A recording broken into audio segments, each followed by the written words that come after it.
Hello students, आज हम start करेंगे चैप्टर नंबर 3 प्लांट किंगडम। इस चैप्टर में जो टॉपिक हम पढ़ेंगे वो है algae, bryophytes, pteridophytes, gymnosperms, angiosperms, plant cycles and alternation of generations. सबसे पहले हम पढ़ते हैं introduction. In the previous chapter, we looked at the broad classification of living organisms under the system proposed by Whittaker 1969, wherein he suggested the 5 kingdom classification that are Monera, Protista, Fungi, Animalia and Plantae. Previous chapter में हमने Whittaker ने जो classification दिया था उस classification के बारे में पढ़ा था। ये ब्रॉड क्लासिफिकेशन लिविंग ऑर्गेनिजम्स के बारे में दिया गया था और इसमें इन्होंने सजेस्ट किए थे, बताए थे 5 kingdoms, Monera, protista, fungi, animalia and Plantae. In this chapter, we will deal in detail with further classification within kingdom Plantae, popularly known as the plant kingdom. और इस चैप्टर में हम किंगडम प्लांटी, जिससे हम प्लांट किंगडम भी कहते हैं, इसके बारे में और इसके क्लासिफिकेशन के बारे में डिटेल में पढ़ेंगे। We must stress here that our understanding of the plant kingdom has changed over time. हमें यहाँ पर इस बात पर ध्यान देने की जरूरत है, आवश्यकता है कि जो प्लांट किंगडम है इसमें समय के अनुसार, टाइम के अनुसार परिवर्तन आया है। Fungi and members of the Monera and Protista having cell walls have now been excluded from Plantae, though earlier classifications put them in the same kingdom. Fungi, Monera और प्रोटिस्टा ग्रुप के जो member हैं जिनमें की cell wall होती है, अब इन्हें प्लांटी किंगडम से निकाल दिया गया है, प्लांटी ग्रुप से निकाल दिया गया है। यद्यपि ये पहले दिए गए क्लासिफिकेशन के अकॉर्डिंग सेम किंगडम में होते थे। So the cyanobacteria that are also referred to as blue-green algae are not algae anymore. इसलिए साइनोबैक्टीरिया जिन्हें ब्लू ग्रीन एल्गी कहते थे अब एल्गी नहीं है। In this chapter we will describe plantae under algae, bryophytes, pteridophytes, gymnosperms and angiosperms. इस chapter में हम प्लांटी के अंतर्गत एल्गी, ब्रायोफाइट्स, टेरिडोफाइट्स, जिम्नोस्पर्म और एंजियोस्पर्म के बारे में पढ़ेंगे।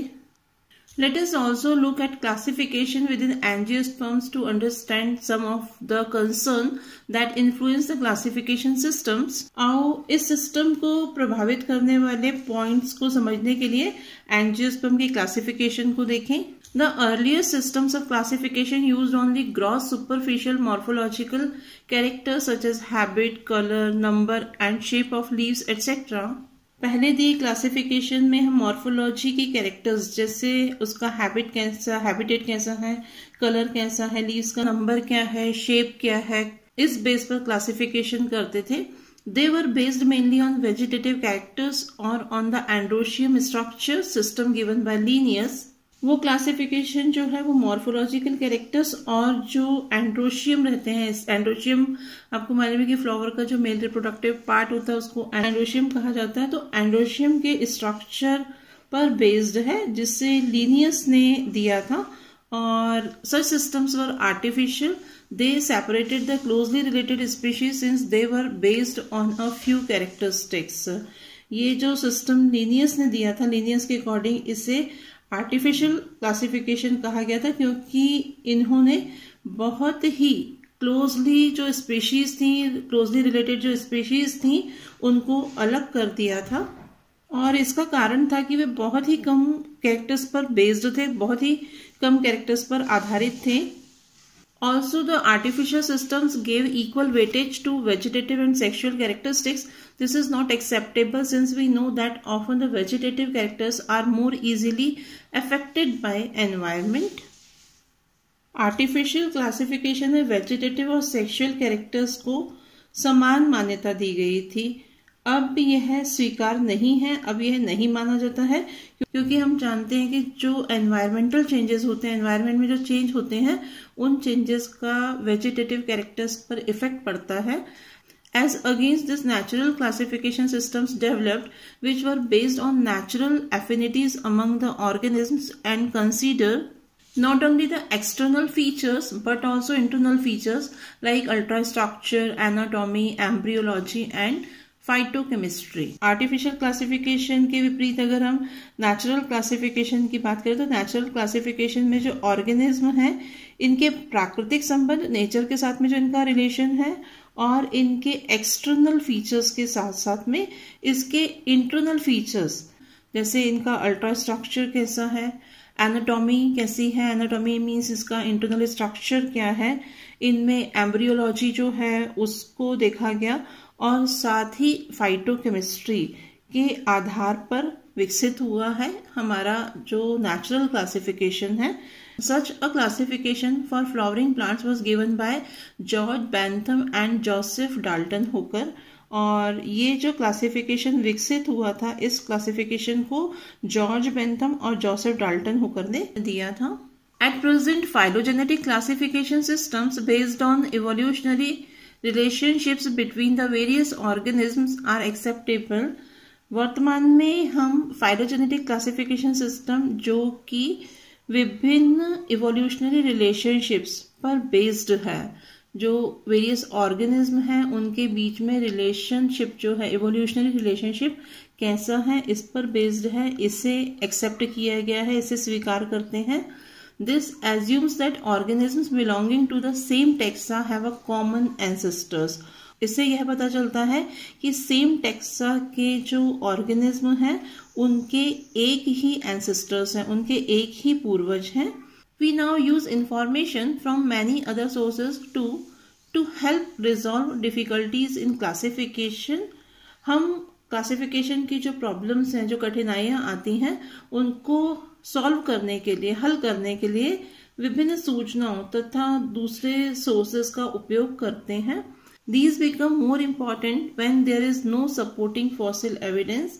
ये और भी कठिन हो जाता है जब इसके फेवर में, क्लासिफिकेशन जो हम दे रहे हैं इसके फेवर में कोई भी फॉसिल एविडेंस जो होता है, वो सपोर्टिंग फॉसिल एविडेंस जो है वो अवेलेबल नहीं होता है। Numerical taxonomy which is now easily carried out using computers is based on all observable characteristics, और इसके अलावा न्यूमेरिकल टेक्सोनॉमी को अब सरलता से कैटेगराइज किया जा सकता है, क्योंकि सभी ऑब्जर्वेबल कैरेक्टर्स पर बेस्ड है। Number and codes are assigned to all the characters and the data are then processed.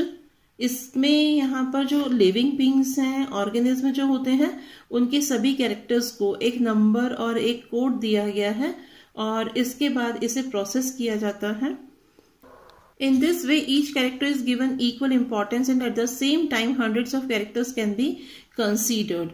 और इस तरह से प्रत्येक गुण को इक्वल इम्पोर्टेंस दिया गया है और एक समय में, एक ही टाइम पर, उसी टाइम पर hundreds of characters को ध्यान में रख सकते हैं। Cytotaxonomy, that is based on cytological informations like chromosome number, structure, behavior, and chemotaxonomy that uses the chemical constituents of the plant to resolve confusions, are also used by taxonomists these days. आजकल taxonomist confusions को दूर करने के लिए cytotaxonomy के cytological informations जैसे chromosome का number, structure, behaviour, और जो कीमोटेक्सोनॉमी होती है, रसायन वर्गी जो होती है प्लांट्स की, इनका यूज करते हैं। इंट्रोडक्शन के बाद में अब हम पढ़ेंगे किंगडम प्लांटी में algae.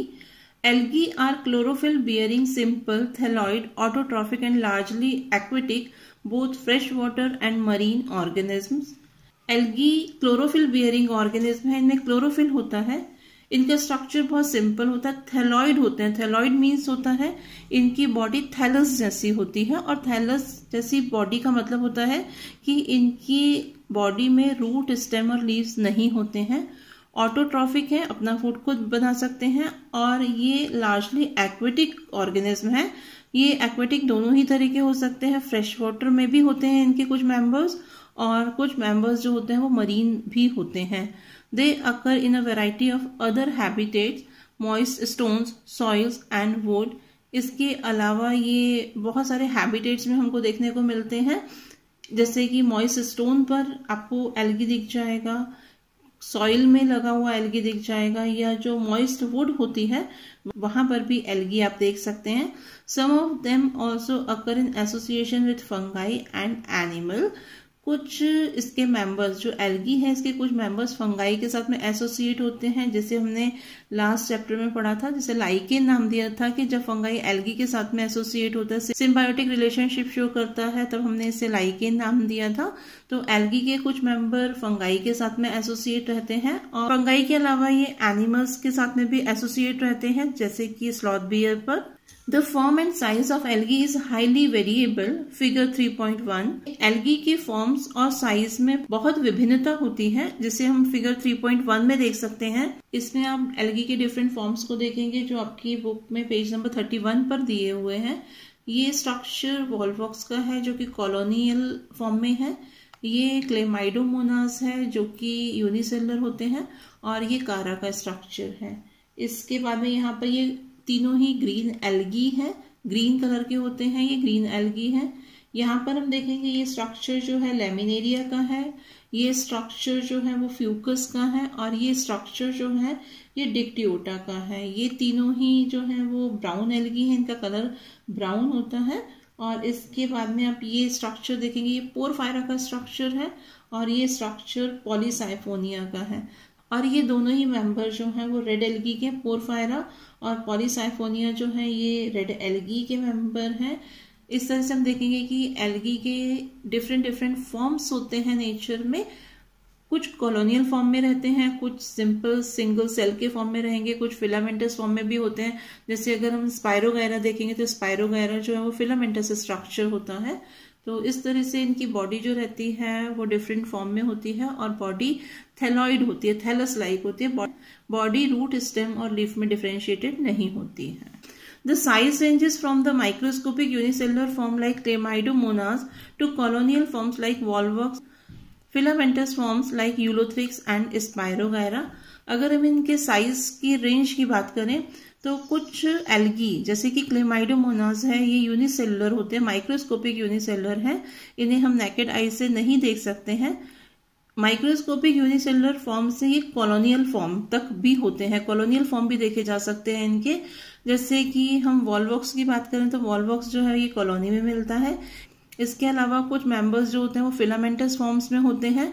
Filamentous form ribbon like structure होता है, जैसे कि यूलोथ्रिक्स है, स्पाइरोगैरा है, इनके स्ट्रक्चर जो रहते हैं वो फिलामेंटस स्ट्रक्चर होते हैं। तो इस तरह से हम बोल सकते हैं कि इनके जो एल्गी है, एल्गी के साइज में और फॉर्म्स में वेरिएशंस होते हैं, जैसे ये यूनिसेलुलर फॉर्म से लेकर के कॉलोनियल फॉर्म और फिलामेंटस फॉर्म में भी देखे जाते हैं। और few of the marine form such as kelps form massive plant bodies. और इनमें से कुछ एल्गी जैसे कि हम केल्प की बात करें तो ये बहुत बड़े मैसिव प्लांट बॉडीज होती हैं इनकी, जो कि मरीन फॉर्म है। The algae reproduce by vegetative, asexual and sexual method. Algae में vegetative, asexual and sexual method से रिप्रोडक्शन होता है। Vegetative reproduction is by fragmentation. Each fragment develops into a thallus. Vegetative reproduction fragmentation से होता है। Fragmentation process में क्या होता है कि ऑर्गेनिज्म की बॉडी जो है वो डिवाइड हो जाती है स्मॉल फ्रेगमेंट में, और हर फ्रेगमेंट जो है न्यू इंडिविजुअल को बनाता है, न्यू थैलस को बनाता है। Asexual reproduction is by the production of different types of spores. और asexual reproduction में डिफरेंट टाइप के स्पोर्स बनते हैं। The most common being the zoo spores. और सबसे ज्यादा कॉमन स्पोर्स जो इनमें होते हैं वो होते हैं जू स्पोर्स। इनको जू स्पोर्स इसलिए कहा जाता है क्योंकि ये स्पोर्स मोटाइल होते हैं, एक जगह से दूसरी जगह जा सकते हैं। They are flagellated, motile, and on germination gives rise to new plants. ये जू स्पोर्स जो रहते हैं ये फ्लैजिलेटेड होते हैं। फ्लैजिलेटेड मीन्स इनमें फ्लैजिला होते हैं जो इनको एक जगह से दूसरी जगह लेकर के जा सकते हैं, इसीलिए कहा गया कि ये मोटाइल होते हैं। और ये जर्मिनेट होकर के न्यू प्लांट्स को बनाते हैं। Sexual reproduction takes place through fusion of two gametes. Sexual reproduction में दो गैमेट का फ्यूजन होता है। These gametes can be flagellated and similar in size as in Chlamydomonas, or non-flagellated, non-motile but similar in size as in Spirogyra. ये जो gametes बनते हैं ये गैमेट फ्लैजिलेटेड भी हो सकते हैं। फ्लैजिलेटेड मीन्स इनमें फ्लैजिला होते हैं और ये सिमिलर साइज के होते हैं जैसे क्लेमाइडोमोनाज में। और इसके अलावा कुछ मेंबर ऐसे हैं जैसे स्पायरोगायरा में जो गैमेट्स हैं वो नॉन फ्लैजिलेटेड होते हैं, नॉन मोटाइल होते हैं, लेकिन इनका साइज जो रहता है वो सिमिलर होता है। सच रिप्रोडक्शन इज कॉल्ड आइसोगेमस। ऐसे रिप्रोडक्शन को आइसोगेमस कहा जाता है। आइसोगेमस रिप्रोडक्शन में जो गैमेट होंगे वो सेम होते हैं, सिमिलर टाइप के गैमेट्स होते हैं, सिमिलर साइज के गैमेट्स होते हैं, तब ऐसे रिप्रोडक्शन को आइसोगेमस कहा जाता है। जैसे हमने क्लेमाइडोमोनाज में पढ़ा, स्पायरोगायरा में पढ़ा, तो क्लेमाइडोमोनाज में फ्लैजिलेटेड और सिमिलर साइज के गैमेट्स होते हैं, जबकि स्पायरोगायरा में नॉन फ्लैजिलेटेड और नॉन मोटाइल गैमेट्स होते हैं। तो जब सिमिलर टाइप के गैमेट्स होते हैं, मेल गैमेट और फीमेल गैमेट सिमिलर होते हैं, तो जब रिप्रोडक्शन में सेम टाइप के गैमेट्स का फ्यूजन होता है, ऐसे रिप्रोडक्शन को कहा जाता है isogamous. Fusion of two gametes dissimilar in size as in some species of Chlamydomonas is termed as anisogamous. और जब दो डिसिमिलर गैमेट्स का फ्यूजन होता है, ऐसे गैमेट जिनका साइज सिमिलर नहीं है, ये डिसिमिलर गैमेट्स हम क्लेमाइडोमोनास की कुछ स्पीशीज में देख सकते हैं, तो ऐसे रिप्रोडक्शन को एन आइसोगेमस कहा जाता है। Fusion between one large non-motile static female gametes and a smaller motile male gamete is termed oogamous. Example Volvox fucus। और जब दो गैमेट जो फ्यूज हो रहे हैं उसमें से अगर एक गैमेट बड़ा होता है, लार्ज होता है, नॉन मोटाइल है, जनरली फीमेल गैमेट्स जो रहते हैं वो नॉन मोटाइल और बड़े साइज के रहते हैं, और स्मॉल साइज का और मोटाइल मेल गैमेट जब ये आपस में फ्यूज होते हैं, फीमेल गैमेट कैसा है, लार्ज और नॉन मोटाइल होता है, और मेल गैमेट जो रहता है वो स्मॉलर और मोटाइल होता है। जब इस तरह के गैमेट्स का फ्यूजन होता है तब ऐसे रिप्रोडक्शन को oogamous कहा जाता है, और इस तरह का रिप्रोडक्शन वॉल्वॉक्स और फ्यूकस में होता है। तो आइसोगेमस में जो गैमेट्स होंगे वो कैसे होंगे, सिमिलर होंगे। एनाइसोगेमस में गैमेट्स जो होंगे वो डिसिमिलर होते हैं, और oogamous में मेल गैमेट जो रहता है वो मोटाइल होता है, और फीमेल गैमेट जो रहता है वो लार्ज और नॉन मोटाइल होता है। आज हमने चैप्टर नंबर 3 प्लांट किंगडम में इंट्रोडक्शन और एल्गी की कैरेक्टरिस्टिक्स पढ़े। नेक्स्ट क्लास में हम इसी चैप्टर को कंटिन्यू करेंगे। Thank you.